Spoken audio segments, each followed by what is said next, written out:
I didn't like the idea when I got here and you're like, I reached out to Karen Drew. And I'm like, don't reach out to Karen Drew. Yeah. She's my best friend, but she's just got too many stories to tell. Well, fast fact, I did reach out and she did not return my call. Oh, I kind of like that. Just so you know. Oh, okay, good. All right. Okay, that's good. How do you say it in the show? I reached out for comment and there was none given. No or reply. Something. All right. She ghosted me. Damn. Do you believe that? Yeah. So I found a few other people that Interesting. filled in her, her busyness. Yeah. Didn't slow me down, Karen. Next time. Man, come on, K. Drew. Imagine being right at the absolute peak of your career, celebrated, trusted, maybe even won awards for your voice. Then you wake up one morning and find your entire life is just unraveling, utterly destroyed by a single unverified accusation. No warning signs, no charges filed, no evidence made public, just this torrent of headlines, whispers, and honestly a deafening silence where your voice used to be. For 9 agonizing weeks, it seemed like the world believed the worst. But when the full truth finally came out, the story shifted. And it shifted in a way that's, I think, both a testament to resilience and, frankly, a stark warning about our digital age. This is The Deep Dive, and today we're taking you on a pretty intense journey. It's a journey through fear, unwavering resilience, and an incredibly difficult fight for truth. We're exploring how an Emmy-winning podcaster went from being publicly branded guilty, in the court of public opinion, to staging one of the most emotional, shocking, and I'd say profoundly important comebacks we've ever really seen. We're here to give you that shortcut to being well-informed on, precisely how a situation like this unfolds, with some surprising facts along the way, and hopefully just enough of our personality to keep you hooked. Okay, let's unpack this. So, picture this. It's 9 weeks ago. We're talking mid-June, a single morning, and everything changed. The initial spark apparently was a local news report that was quickly followed by charges whispered in these hushed headlines. And these weren't just vague rumors floating around. These were accusations that immediately just ripped through his professional life, his personal life, shaking the very foundation of a really celebrated career, one built on trust and, journalistic integrity. The specifics are quite jarring when you look at them. June 13th, law enforcement executed a search warrant at his home. They seized electronics, which, for anyone familiar with legal procedures, it signals a certain level of investigative gravity, doesn't it? It certainly does. That's not a minor step. Exactly. And what's truly striking here, and deeply ironic, is that this individual is an investigative journalist himself, someone known for meticulously exposing injustice. And suddenly, he finds himself not just at the epicenter of a scandal, but under the very kind of intense scrutiny he often reported on. It's like, the hunter suddenly becoming the hunted, but maybe with his hands tied behind his back. The impact was immediate and brutal, frankly, devastating. He just vanished from the airwaves, from his widely popular podcast, from public view entirely. He was placed on administrative leave, which, look, for a public figure, that's essentially a professional muzzle, right? Absolutely. It silences them completely, at least officially. And I won't sugarcoat it, a profound darkness followed. The public whispers, fueled by sensational headlines and, of course, social media speculation, they just escalated quickly into a full-blown media frenzy. The isolation he described later was palpable. And that voice, his voice, the one that had won awards, built trust, connected with millions, it was absolutely silenced. Here's where it gets really interesting. The sheer speed and crushing impact of those initial, unsubstantiated allegations. It wasn't like a slow burn. It was an instant media wildfire, consuming everything in its path, leaving this trail of presumed guilt. That's a crucial observation, that speed.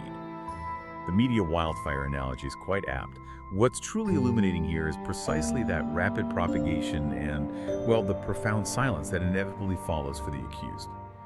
We live in an age where a reputation, carefully built over years can be severely damaged in hours, sometimes even minutes, by a single social media post or an initial news report, often without a shred of verified evidence being publicly presented yet. The mere accusation, particularly when it targets someone prominent, becomes the story itself and the individual.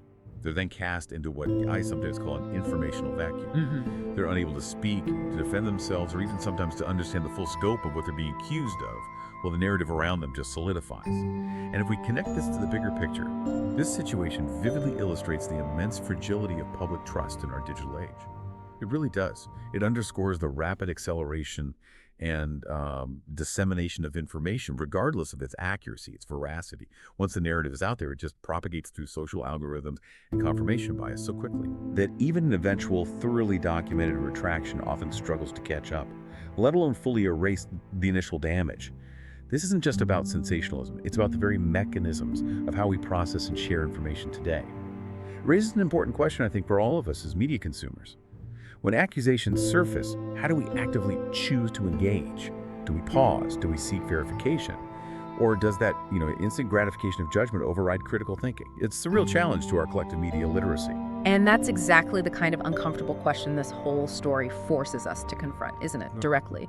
Because as devastating as that initial period was, then came the breakthrough. There was a shift. You could feel it. A tangible turning point that slowly built this anticipation for, vindication.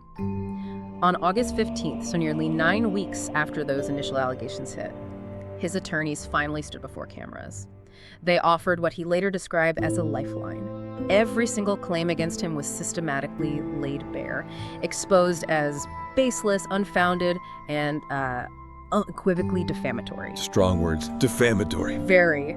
The investigation, rigorous as it apparently was, led nowhere. No charges were filed, his name cleared completely. It was a categorical exoneration.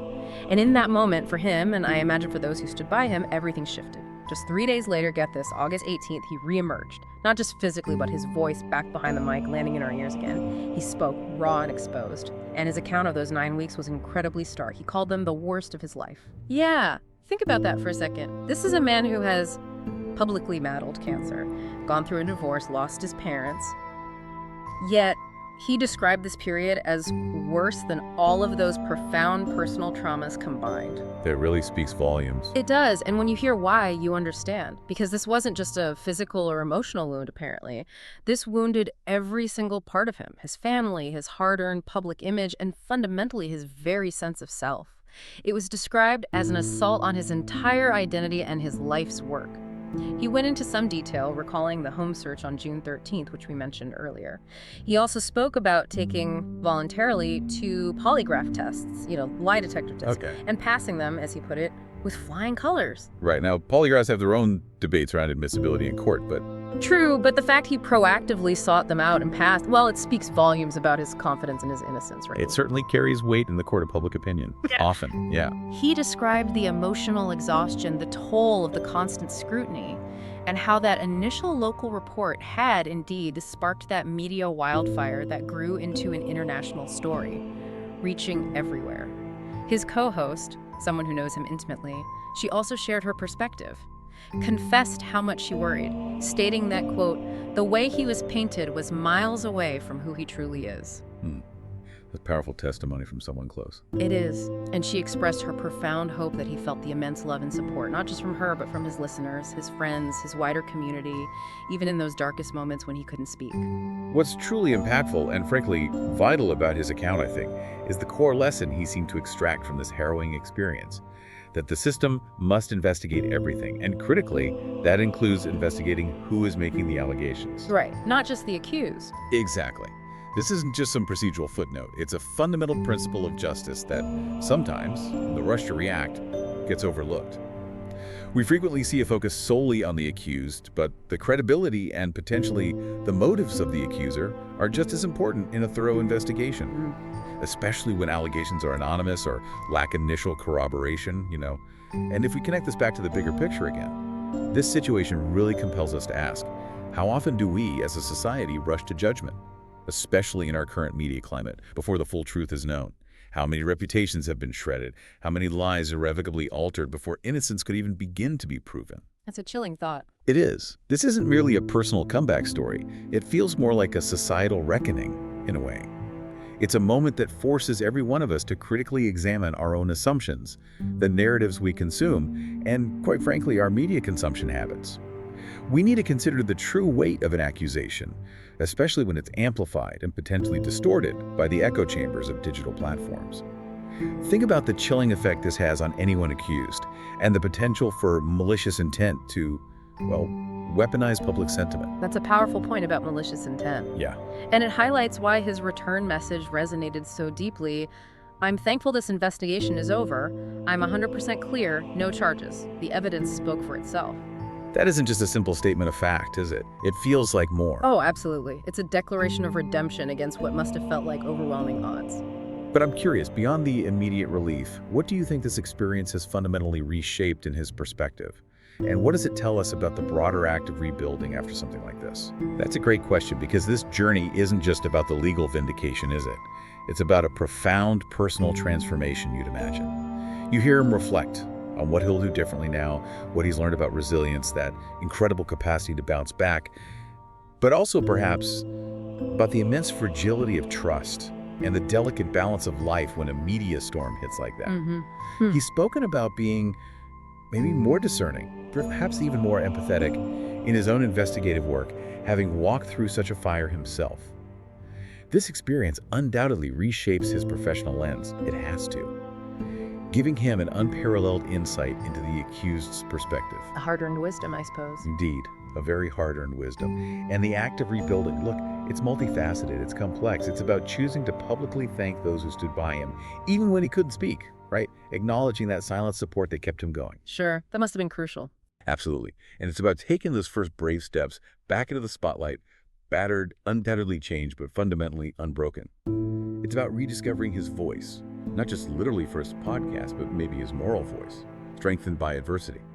This isn't about forgetting what happened. You can't. It's about integrating it into his identity and continuing his work, but with a new, profound understanding of the world's complexities and maybe the human condition. It also becomes, whether he intends it or not, a cautionary tale and perhaps a beacon of hope for others who might face similar injustices. Absolutely. It's a story that really makes you reflect, doesn't it?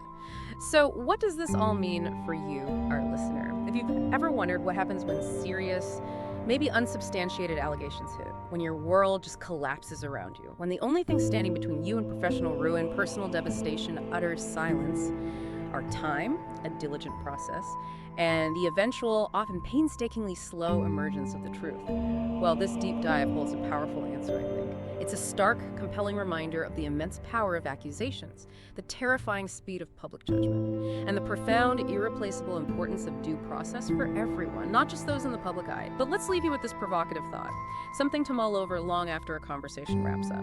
In an age of instant information, algorithmic amplification, and this rapid-fire nature of social judgment, how do we collectively ensure that the pursuit of truth and due process is not just protected, but actively championed? How do we as individuals consuming and sharing information each play a vital part? A part in cultivating an environment where reputations aren't so easily destroyed without evidence, and where the silence of the accused is never mistakenly or perhaps maliciously interpreted as an admission of guilt. It's a crucial question, I believe, for our digital future and maybe our collective responsibility.